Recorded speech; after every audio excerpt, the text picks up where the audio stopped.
Hey everyone, welcome to Cartography IES, a revolution in Indian education. My name is Gaurav and I will be dealing with international relations.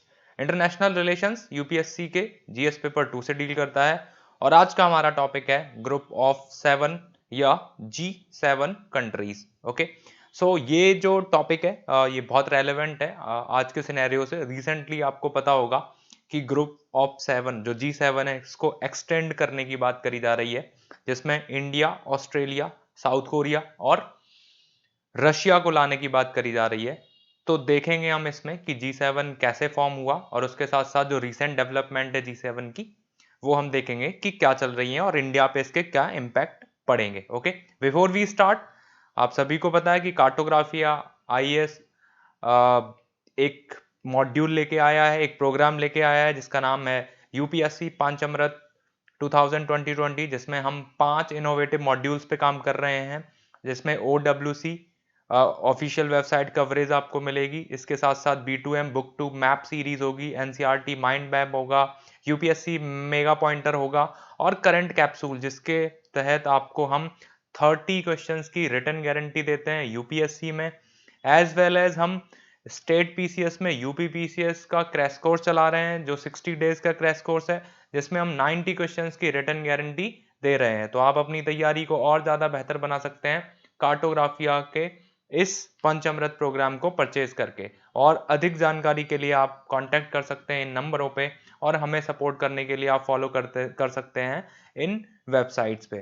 तो start करते हैं आज का lecture G7 Nations. सबसे पहले map में हम देखेंगे कि G7 जो कंट्रीज हैं वो कौन कौन सी हैं। तो यहाँ पर आपको दिख रहा होगा, ये अगर आप, ये ईस्ट साइड है, ये ईस्ट है, ये वेस्ट है, ये नॉर्थ है और ये साउथ है। तो आप ईस्ट से वेस्ट की तरफ आओगे तो वेस्ट में आपको दिख रहा होगा यूनाइटेड स्टेट्स, ठीक है। इसके ऊपर आपको दिख रहा होगा कनाडा। इसके आप थोड़े से आगे जाओगे, ये अटलांटिक सी है, बहुत जाइंट सा। इसके आगे आप यहाँ पे देखोगे, आपको दिखेगा यूके, ये आपको दिखेगा फ्रांस, ओके, और यहाँ पे आपको दिखेगा Italy, okay. And Asian countries की हम बात करें तो यहाँ पे आपको ये जो दिख रहे हैं आइलैंड, ये है हमारा जापान, ओके। तो ये 1 2 3 4 5 6 और 7, तो 7 ये नेशंस हैं, इन्हीं को हम बोलते हैं ग्रुप ऑफ 7 कंट्रीज या G7 कंट्रीज, ओके।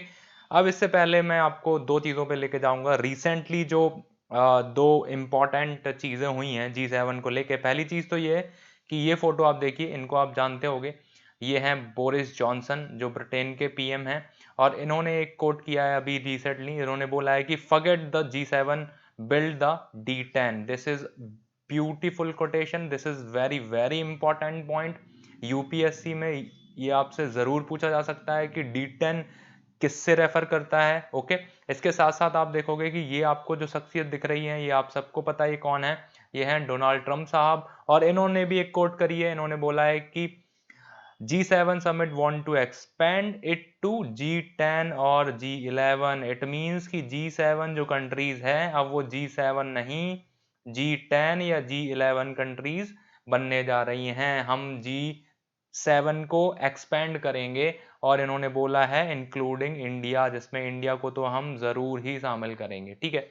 तो इसके साथ साथ इंडिया के साथ साथ कौन कौन सी कंट्रीज की और बात करी जा रही है, तो एक है आपकी ऑस्ट्रेलिया, एक है आपकी साउथ कोरिया और एक है आपकी रशिया, ओके। सो रशिया, ऑस्ट्रेलिया, साउथ कोरिया और इंडिया, ये चार अगर जुड़ जाएंगे तो हो जाएगा G11। लेकिन आपको एक और मैं कोटेशन बताऊंगा तो रशियन लॉ मेकर्स ने दी है। इन्होंने बोला कि Russia not enthusiastic about joining extended G7। It means कि रशिया ने मना कर दिया है कि वो G7 का जो एक्सटेंशन हो रहा है, G7 जो एक्सटेंड हो रही है उसको ज्वाइन नहीं करेगा।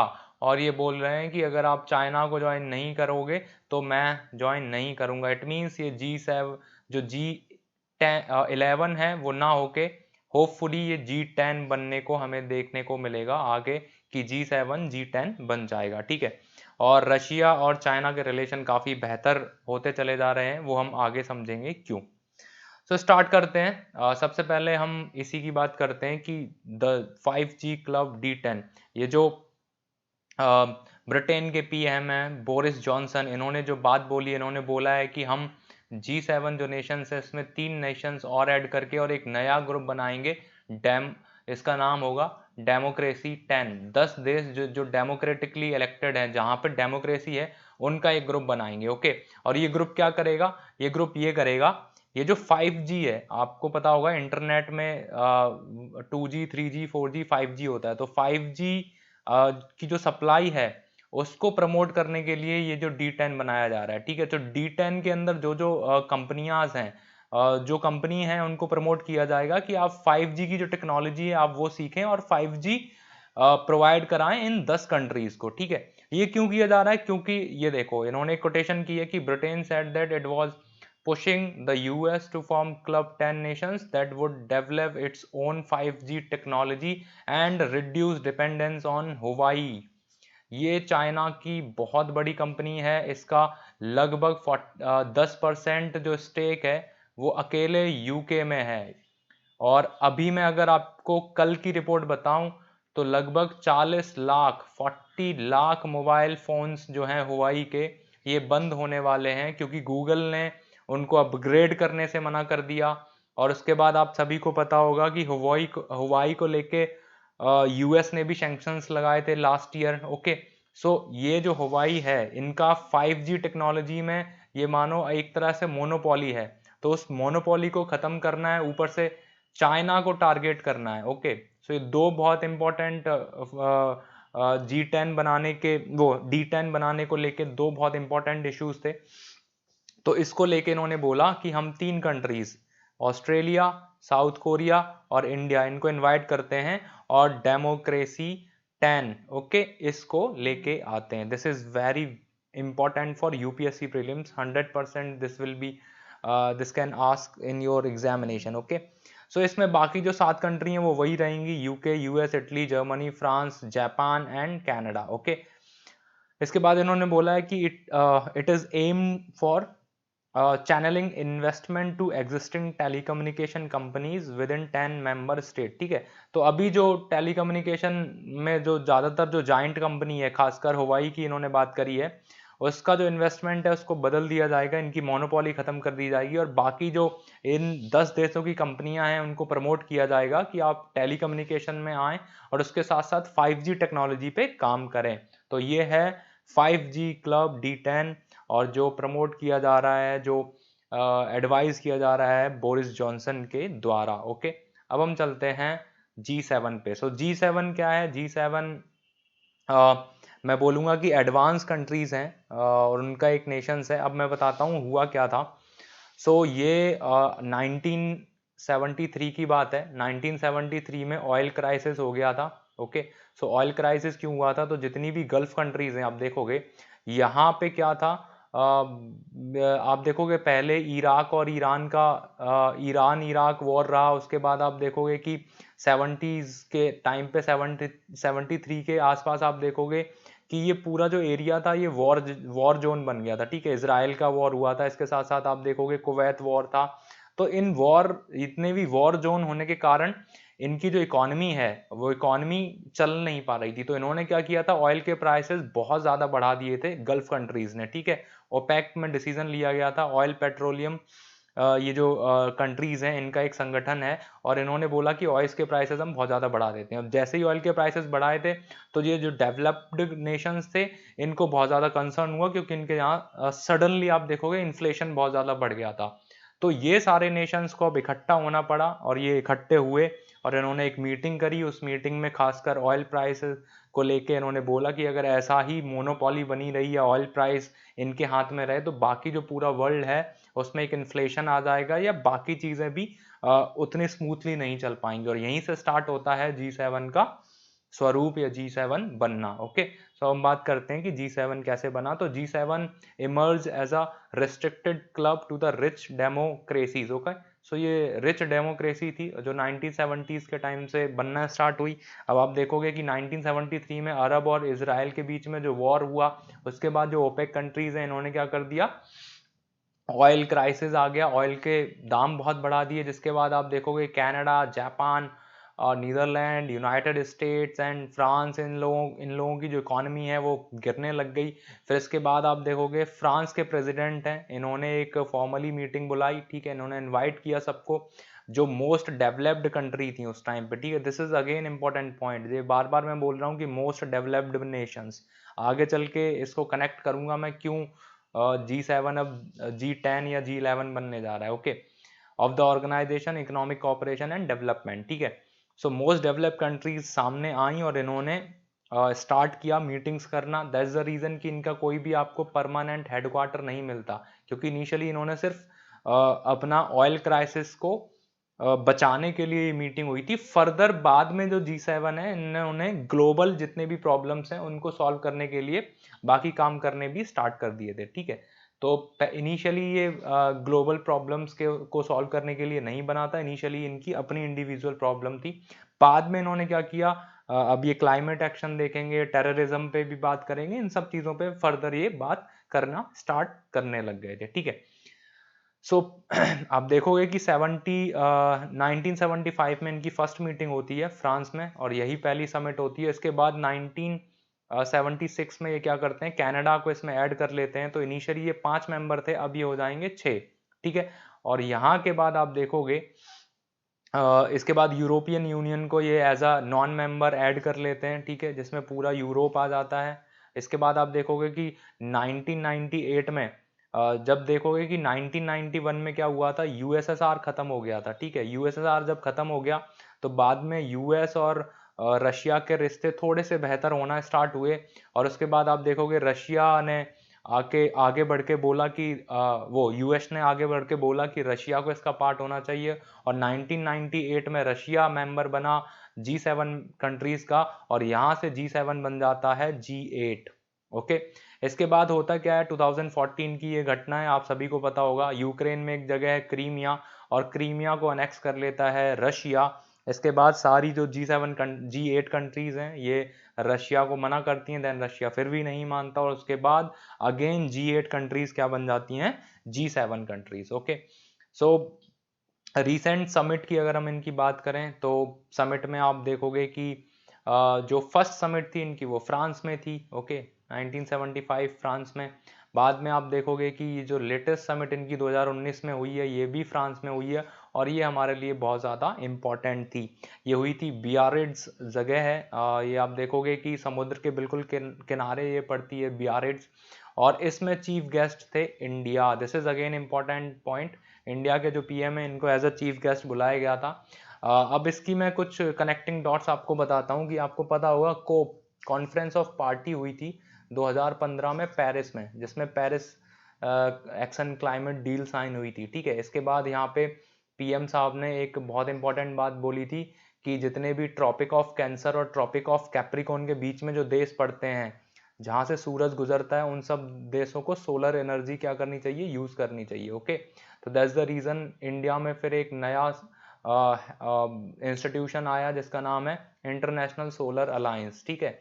सो इसके बाद से ही आप देखोगे कि इमैनुअल मैक्रोन और मोदी जी के बीच में एक अच्छी बाउंडिंग हुई, एक अच्छी दोस्ती हुई। उसके बाद इमैनुअल मैक्रोन इंडिया में भी आए थे, इंडिया में आने के बाद फिर अगेन 2019 में आप देखोगे कि फ्रांस में G7 समिट हुआ, और इसमें एज अ चीफ गेस्ट बुलाया गया था पीएम को, ठीक है। तो फ्रांस हमारा काफ़ी अच्छा दोस्त, अभी फिलहाल हम कह सकते हैं अच्छा मित्र है, हर चीज़ पे हमें सपोर्ट करता है, चाहे फिर वो टेररिज्म हो, कश्मीर इशू पे भी वो इंडिया के साथ ही खड़ा रहा। तो दैट्स द रीज़न कि यहाँ पे as a chief guest India को बुलाया गया, और ये इंडिया के लिए बहुत बड़ी अचीवमेंट थी एज अ चीफ गेस्ट बुलाना। इस मीटिंग में ना तो रशिया था ना ही चाइना था, ओके, ये याद रखोगे। अब इस मीटिंग का फोकस क्या था, फोकस था fighting income and gender inequality, okay. So gender inequality अभी भी बहुत सारे देशों में बनी हुई है, जो मेल हैं वो ज़्यादा पैसा कमाते हैं, जो फीमेल हैं वो बाहर नहीं निकल पाती हैं, इनका जीडीपी में कोई भी योगदान नहीं होता है।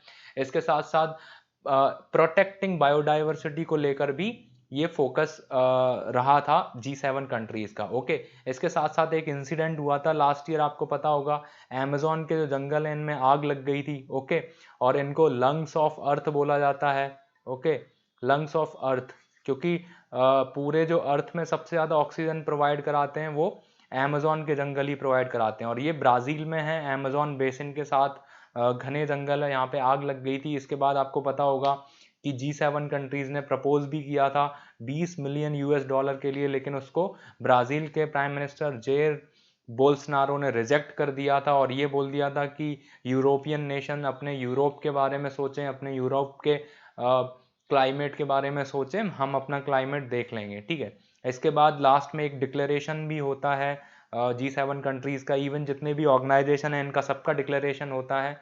इंडिया की अगर हम बात करें तो इंडिया के लिए अपॉर्चुनिटी ये थी कि इंडिया क्या कर सकता है, बायलेटरल टॉक कर सकता है, ठीक है। जितने भी देश हैं इनके साथ बायलेटरल, है ना, द्विपक्षीय वार्ता होगी, जिससे हमारे दोनों देशों के साथ क्या होंगे, संबंध मजबूत होंगे।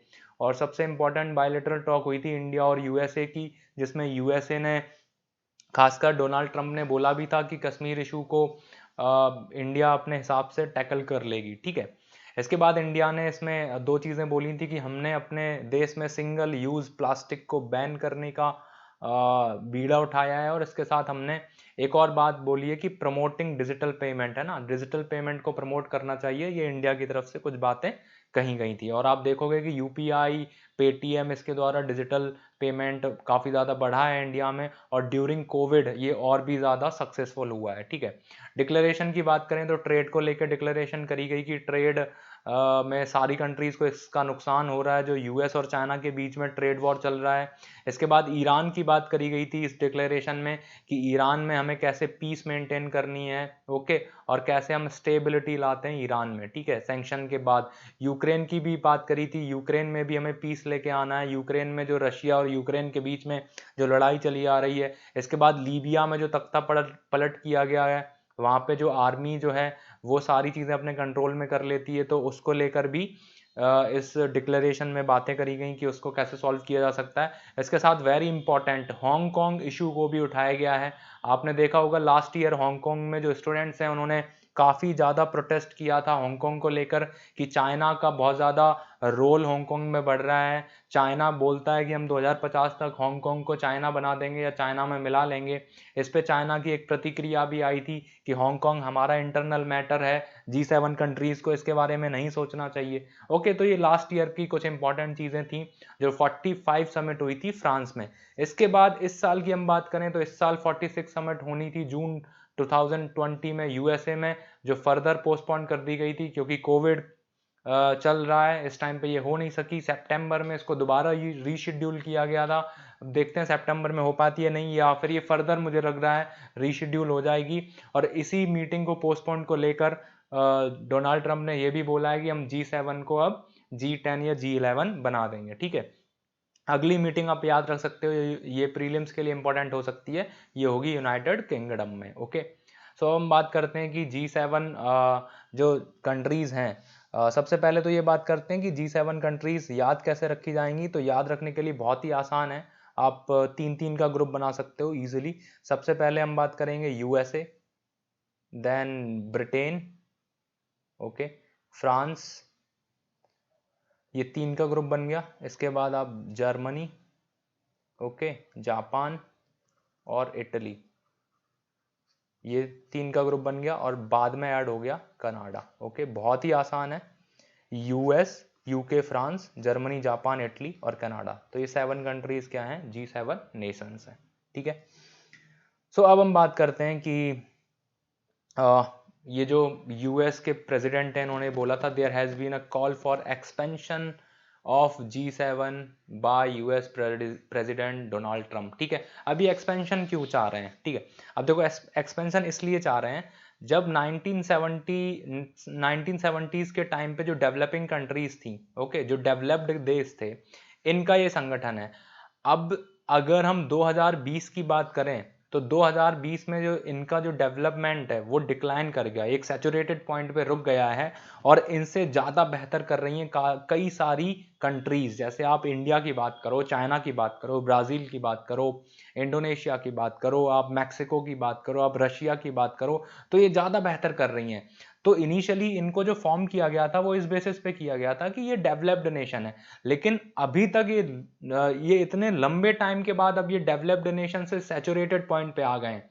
तो अब इन्हें ज़रूरत है कि और जो इम्पोर्टेंट कंट्रीज़ हैं उनका इसमें इन्वॉल्वमेंट हो, तभी ये और आगे कुछ बड़े डिसीजंस ले सकते हैं। आप देखोगे दैट्स द रीज़न कि 19th सेंचुरी के एंड में G20 बन के आया, जो G7 से ज़्यादा बेहतर प्लेटफॉर्म है कहा जाता है स्कॉलर्स के द्वारा। ठीक है, सो पहली चीज़ तो यही है कि डिक्लाइन शेयर G7। ठीक है, तो G7 का जो शेयर है वो गिरता चला जा रहा है, अब उतनी इंपॉर्टेंस रही नहीं है इन कंट्रीज की।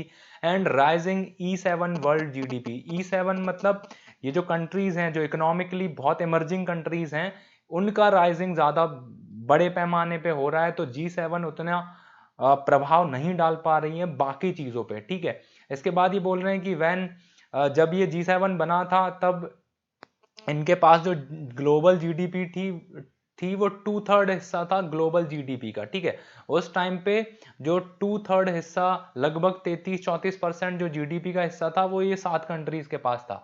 लेकिन अगर हम 2020 की बात करें तो ये हिस्सा इनका 1/3 से भी कम रह गया है, तो इनकी रेलेवेंस कम हुई है। ठीक है, इसके बाद आप देखोगे कि 2050 तक पीपीपी के मॉडल पे आप देखोगे कि बहुत सारी कंट्रीज आगे निकल जाएंगी। चाइना का नंबर पहला होगा, इंडिया दूसरे नंबर पे होगी, यूएसए तीसरे नंबर पे होगी, और बाकी आप जो कंट्रीज देख रहे हो कनाडा, फ्रांस, यूके, ये तो बहुत पीछे चली जाएंगी।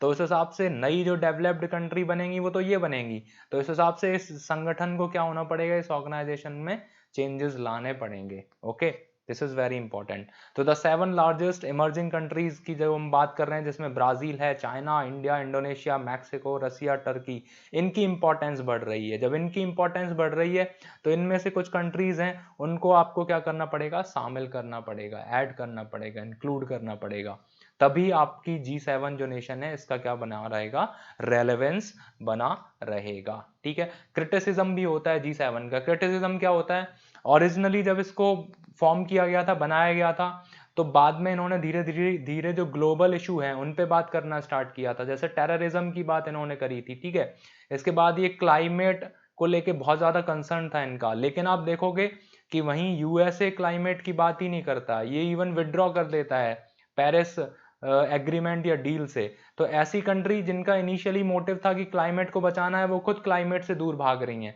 वो यूएस के प्रेसिडेंट अनाउंस करते हैं कि यहाँ पे कोई भी ऐसा क्लाइमेट एक्शन या कार्बन डाइऑक्साइड जैसी चीजें नहीं बढ़ रही हैं। ठीक है, तो ऐसी कोटेशन कर रहे हैं, तो इनका क्रिटिसिज्म बहुत हो रहा है G7 कंट्रीज का। ठीक है, कोविड-19 रिसेंटली जो पैंडेमिक चल रहा है, इसमें ये पूरी तरह से फेल हुए हैं इसको विजिलेंट करने में या इसको कंट्रोल करने के में। ठीक है, इसके अलावा आप देखोगे क्लाइमेट चेंज को लेके, यही बात मैं कह रहा था कि क्लाइमेट चेंज को लेके उन्होंने इनिशियली चीजें स्टार्ट करी थी। ठीक है, लेकिन बाद में ये खुद ही सारे देश क्लाइमेट एक्शन को लेके पीछे नजर आते हैं। ठीक है, इसके अलावा टेररिज्म बहुत बड़ा मुद्दा था G7 कंट्रीज का, लेकिन आप देखोगे वहीं पे ISIS और जैसे मोहम्मद, इंडियन मुजाहिदीन, इसके अलावा बहुत सारे टेररिस्ट ग्रुप जो हैं वो एक्टिव रहे, 20th सेंचुरी में एक्टिव रहे। अभी भी आप देखोगे 2008, 2000 जो मुंबई अटैक है, उसके अलावा जो यूएस में अटैक हुआ है, तो उस पर भी इन्होंने कंट्रोल नहीं कर पाया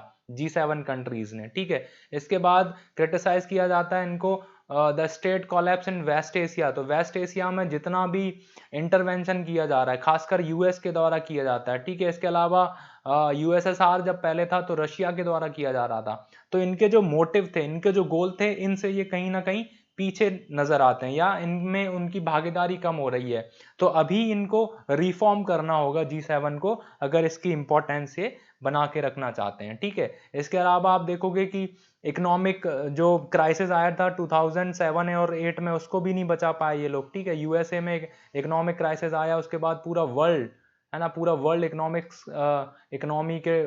इकोनॉमी डाउन कर गया, उसके बाद इकोनॉमिक क्राइसिस पूरे वर्ल्ड में फेस करने पड़े। ठीक है, तो जो स्कॉलर्स हैं वो बोलते हैं G7 से ज़्यादा अच्छा है कि G20 ज़्यादा चीज़ें प्रोवाइड करा रहा है, ज़्यादा कॉन्फिडेंट लेके आ रहा है। ठीक है, तो G7 मेंबर्स को ये लग रहा है कि अब इसको इसमें रिफॉर्म्स करने चाहिए, इसको एक्सटेंड करना चाहिए, और कुछ जो इमर्जिंग नेशंस हैं उनको इंक्लूड करना चाहिए। ठीक है, सो अब बात आती है कि शुड इंडिया ज्वाइन, क्या इंडिया को ज्वाइन करना चाहिए जो G7 अगर एक्सटेंड हो रहा है तो इंडिया ज्वाइन करे इसको या ना करे।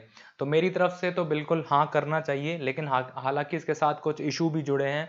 सो जैसे ही ये G7 का फॉर्मेशन एक्सटेंड करने की बात करी गई है, उसके साथ ही चाइना की प्रतिक्रिया आती है, और चाइना की जो मिनिस्ट्री ऑफ फॉरेन अफेयर्स है वो एक कोटेशन देती है कि seeking a click targeting China. ये जो G7 कंट्रीज हैं इनको बढ़ा के जो G10 किया जा रहा है, ये सीधा सीधा चाइना को क्या किया जा रहा है, टारगेट किया जा रहा है, चाइना को आइसोलेट किया जा रहा है, ठीक है। क्योंकि चाइना भी इमर्जिंग कंट्री है, तो चाइना की बात क्यों नहीं करी जा रही है इसमें। ऑब्वियसली यूएसए और चाइना के बीच में जो टसल चल रहा है, जो वॉर चल रहा है, उसको लेके चाइना को इंक्लूड नहीं किया जा रहा है, तो चाइना बोल रहा है सीधे सीधे हम पे टारगेट किया जा रहा है, ठीक है। सो सेकंड थिंग ये है कि चाइना का जो ऑब्जेक्शन है G7 को लेके, तो उसमें इंडिया को क्या करना चाहिए, इंडिया को रिमेन सेम रहना चाहिए, ज्वाइन करना चाहिए।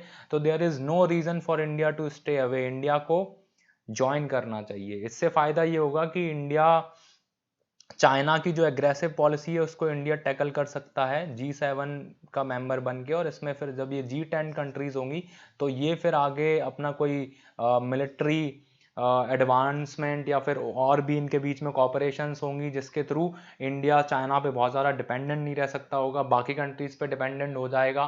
तो इंडिया क्या as a powerful country emerge होगा, तो चाइना को टैकल कर सकेंगे हम, खासकर जो क्रॉस बॉर्डर वाले इश्यूज हैं या इंटरनेशनल लेवल पर हम चाइना को घेर पाएंगे, ठीक है।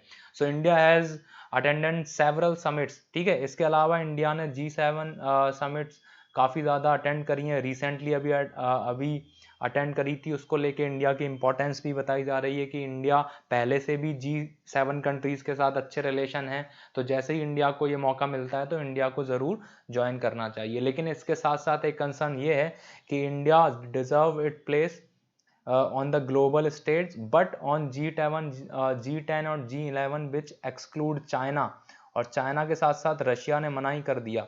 तो रशिया और चाइना और पाकिस्तान, ओके, ये तीनों मिलके अपना एक ग्रुप भी बना सकते होंगे, रशिया, चाइना, पाकिस्तान, और इसमें ईरान भी अब आ जाएगा। तो इंडिया के लिए ये एक और कंसर्न बन जाएगा अगर ये चारों कंट्री मिलके एक ग्रुप बनाती हैं तो, ठीक है। क्योंकि इंडिया नेबरिंग कंट्रीज है इन सब का, तो इंडिया के लिए बहुत बड़ा कंसर्न होगा। तो इंडिया को थोड़ा सा देखना होगा कि आगे कैसी चीज़ें होंगी, बाकी जो कंट्रीज़ हैं चाहे वो ईरान है या रशिया है, उनके साथ हमारा बायलेटरल रिलेशन अच्छा बना रहे, एज वेल एज हम G7 को भी ज्वाइन कर पाएँ, ठीक है। रिसेंटली कल के न्यूज़पेपर में आपने सुना होगा कि चाइना ने ऑफिशियली अनाउंस कर दिया है कि रशिया हमारा ट्रू ट्रू फ्रेंड है, okay. This is a very important concern for India कि पाकिस्तान के बाद चाइना का सेकंड जो ट्रू फ्रेंड बनने जा रहा है वो रशिया बनने जा रहा है, ठीक है। सो अब हम बात करते हैं कि इंडिया की प्रायोरिटी क्या होगी अगर इंडिया ज्वाइन करता है। तो इंडिया की प्रायोरिटी सबसे पहली होगी इंटरनेशनल ट्रेड, ठीक है। जो ट्रेड को लेकर जितने भी सैंक्शंस लगाए जाते हैं या जो भी चीज़ें, हमारा जो ट्रेड है वो इंटरनेशनली क्या हो, बढ़े, ठीक है। दूसरा जो कंसर्न होगा वो ऑब्वियसली क्लाइमेट चेंज को लेके होगा। आप देखोगे कि टॉप 20 जो कंट्रीज होती हैं जिसमें पॉल्यूशन होता है, उसमें से 14 कंट्री भारत की ही होती हैं, जो मोस्ट पॉल्यूटेड सिटीज़ होती हैं, जो इंडिया की ही होती हैं। तो क्लाइमेट चेंज हमारा again third second important issue होगा। और थर्ड अभी जो क्राइसिस चल रहा है कोविड, इसको टैकल कैसे किया जाएगा, और इसके बाद इंडिया की जो इकोनॉमी है वो कैसे दोबारा पटरी पे आएगी, उसको सोचना पड़ेगा इसमें अगर इंडिया ज्वाइन करता है तो। इसके साथ साथ हमारे जो बाकी जो मुद्दे हैं वो हर ऑर्गेनाइजेशन के साथ हमारे जुड़े हैं, वो हमारे इसके साथ भी जुड़ेंगे कि हमें काउंटर करना होगा क्या, टेररिज्म से इंडिया बहुत टाइम से परेशान है, तो इसको काउंटर करेंगे। इसके साथ साथ हमने ये बोला है कि 1975 में जो बायोलॉजिकल वेपन कन्वेंशन हुआ था, इसको लेकर भी हम बातें कर सकते होंगे, क्योंकि ईरान, पाकिस्तान ये अगर दोस्त बनते हैं, और इसके साथ साथ रशिया और चाइना, तो बायोलॉजिकल वेपन ये भी इंडिया की तरफ छोड़े जा सकते हैं या इनसे इंडिया को नुकसान पहुंचाया जा सकता है। इसके साथ साथ हम और चीज़ें उठा सकते हैं ग्लोबल लेवल पे, ये जो टेक्नोलॉजीज़ का यूज़ करके ये जो वायरसेस बनाए जा रहे हैं, माइक्रो ऑर्गेनिज्म, या फिर इनके थ्रू उनको कंट्रोल किया जा सकता है। अभी र्यूमर है, कहा जा सकता है कि चाइना ने ही कोरोना को बनाया था एक लैब में जाके, तो वो सारी चीज़ें भी हम ग्लोबली बोल सकते हैं इंडिया की प्रायोरिटी में ये चीज़ें रहेंगी। इसके अलावा ईरान का जो इम्पोर्टेंस है इंडिया के लिए, वो हमें वो रखना पड़ेगा यूएस के सामने और बाकी कंट्रीज़ के साथ कि हमारे ईरान के साथ हिस्टोरिक रिलेशन हैं, ओके। इसके साथ साथ ईरान हमारा अच्छा पार्टनर है।